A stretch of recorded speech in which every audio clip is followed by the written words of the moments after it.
అసెంబ్లీలో మద్దతు చెప్పారు, బయటికి పోయినాక తోక జాడిచ్చారు.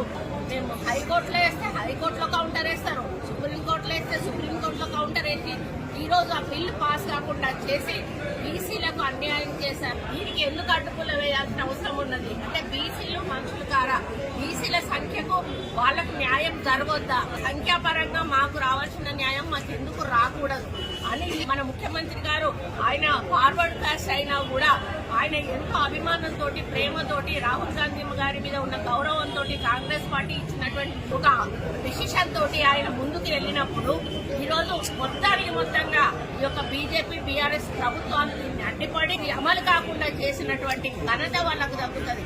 ఈ రోజు బీసీల పాపం వాళ్ళకు కొట్టుకుంది. ఎందుకంటే వాళ్ళు మీ కోర్టులో ఉంది, మీరు మాట్లాడండి, ప్రధానమంత్రితో మాట్లాడి అది అమలు చేపిస్తే మీకే వస్తుంది క్రెడిట్, మీరే తీసుకోండి, మాకేం అభ్యంతరం లేదు. కానీ మాకు బీసీలకు మాత్రం 40%.